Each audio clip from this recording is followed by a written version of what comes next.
Good morning, my dear students. Welcome back once again in my class. How are you all? I hope you all are fine at your home. My dear students, today we are going to start our new lesson, that is lesson 8, China Silk. Now you can see on page number 60, ponder is given. Here you have to find the names of these insects in this word grid. Here you can see pictures of insects are shown on your screen, and you have to take the clue from the box. You can see there are so many kinds of insects are given, and the name of insects are also given in the box. First one is ant, second one is bee, third one is beetle, fourth one is butterfly, fifth one is cricket, sixth one is dragonfly, seventh one is grasshopper, and eighth one is ladybug. My dear students, you have to find the name of these insects in this word grid. So here you can see word grid is shown on your screen. First one you can see here grasshopper,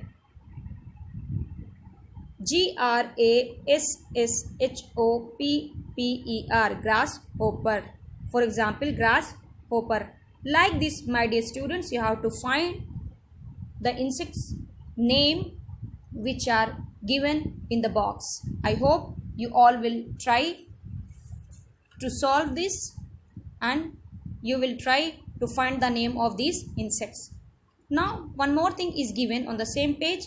Did you know a silk rope is stronger than an equally thick metal wire?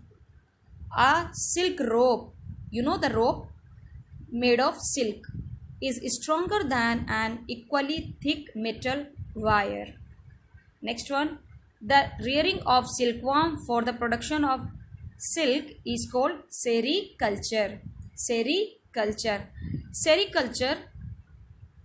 in which the silkworm is reared. So the rearing of silkworms for the production of silk is called sericulture. Do you know, my dear students, how do we get silk? We get silk from silk moths. Okay. Now one more thing. We know that silk was first produced in China. And find out about a similar discovery in your country and talk about it. We will talk it about later. Now we are going to start our lesson 6, China Silk. My dear students, this story is written by a very famous Kannada writer, Sudha Murthy. She was born on 1950. She is an Indian social worker and writer in Kannada and English. Her collection of stories here given how I taught my grandmother to read and other stories. It brings forth her memories and experiences with her grandparents. Okay, now this is about the introduction of Sudha Murthy. Now we are going to start this story. A long time ago, in a tiny village in China, there lived a poor girl from a weaver's family. One day, the emperor was passing through the village and saw her working in the fields. He noticed her proud bearing and her rough, work-worn hands, which mean she worked very tough through the year. She worked very hard through the year. He immediately fell in love with her and decided to marry her. Here, my dear students, here the story started from a small village in China, a very tiny village in China. There lived a poor girl from a weaver's family. Then one day, one emperor was passing through that village, through that tiny village, and saw a working girl in the field. And there he noticed that how hard she is working there, and he also noticed her proud bearing and her rough, and also he noticed about work worn hand when he saw that poor girl in the field. Then he think that after seeing the hand of that poor girl, which means she worked very hard through the year. That's why her hand is so rough. Then immediately, my dear student, that emperor fell in love with her and decided to marry her. Now, the next paragraph. The girl married the ruler of the land and went to live in his palace as his beloved queen. But she was unhappy. She had grown up in the wide open spaces of the countryside, and now she was confined to a palace. Here, my dear student, the meaning of confined is trapped. Trapped. Okay? Trapped. Trapped. She was used to working from dawn to night without a moment's rest. But now she had many servants to take care of her needs and did not know how to fill her time. In the village, she had been surrounded by family and friends who exchanged news and gossips as they worked. But in the palace, it was quiet and no one spoke out of turn. The emperor noticed his wife was sad and tried his best to make her happy. He bought her grand clothes and jewels and artifact. Here artifact means, my dear students, artifact means objects of historical and cultural importance. Okay? Then he threw elaborate parties. Elaborate parties means detailed and complex parties, and hired the best musician of the land to amuse her. Then she was sad. Then you know that after the marriage with that emperor, the girl married the ruler of land and went to live in his palace with emperor as his beloved queen. But she was unhappy. Why? Because she had grown up in the wide open space of that tiny village in China, and here she was confined in a palace. She was not able to meet with their friends, and she was used to working from dawn to night without a moment of rest. But now she had many servants here to take care of her needs and did not know how to fill her time. And my dear students, in her village, she used to work every time from dawn to night without a moment of rest. And here she is free now. She have no work to do anything because here so many servants are there to take care of her and her needs, and that's why she did not know how to fill her time. So she think about her village. In the village, she had been surrounded by family and friends who exchanged news and gossips as they worked. Now she missed her village.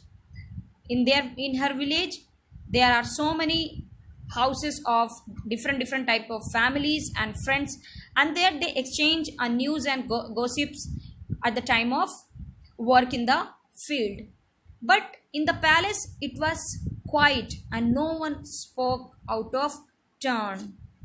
Then one day the emperor noticed his wife was sad and tried his best to make her happy. Then what he did? He bought her grand clothes and jewels and artifact. Then he threw elaborate parties and hired the best musician from the land to amuse her. Then also she was sad. Now let's continue this story. One afternoon, the empress sat under a mulberry bush in her garden, lost in her thought about her village. She slowly sipped hot water from a cup. Now come to the next page, page number 62. Then, staring up at the blue sky, the girl remembered the birds that flew over her village. Then, singing softly to herself, she picked up her cup to take another sip. But what was this? A cocoon from the mulberry bush had dropped into the hot water. But then she took a closer look into the cup and then she saw some threads peeping out from the cocoon. Where had they come from? She thought. Where had they come from? She pulled the threads. They were thin, strong and shiny. She kept pulling and a long line of thread came out. Now the empress had a great idea. She would take the thread from many cocoons and weave soft and strong clothes for it. Here, my dear students, one afternoon, the empress sat under a mulberry bush in her garden and he lost in her thinking about her village. And slowly at the time, she sipped hot water from a cup. Then there, she was also staring up at the blue sky and remembered the birds that flew over her village. She was remembering about her village. Then suddenly, singing softly to herself, she picked up her cup to take another sip. But what was this? What was that? A cocoon from mulberry bush had dropped into the hot water. My dear students, did you know what is cocoon here? Cocoon means the cover weaved by silk moths. The cover means the cover of weaved by silk moths around itself is called cocoon. Okay? So, then she looked a closer look toward the cup inside the cup and she saw some thread peeping out from the cocoon, Okay, now where had they come from? The queen thought that where had they come from? Then she pulled out the thread from the cup and she saw that the thread were thin, strong and shiny. Then she kept pulling and a long line of thread came out. Now the empress had a great idea. She would take the thread from the many cocoons and weave soft and strong clothes from it. My dear students, this is the first part of your chapter 8 silk, China silk, and I hope you all have understood up to page number 62, and please repeat your story at your home, read it, and you can write also the word meaning which is given in your textbook. Now It's time for your homework. Your homework is word meaning. Here, first one, A, confined. Confined means trapped. B, artifacts. Artifacts means object of historical and cultural importance. C, elaborate. Elaborate means detailed and complex. My dear students, D, royalty. Royalty means related to kings and queens. Royalty means related to kings and queens. Now, E, hairdo. Hairdo means the way hair is styled. Okay? This is your homework. I hope you all will do your homework at your home. Please do it and learn the word meaning of lesson 8 China silk. Thank you so much. God bless you.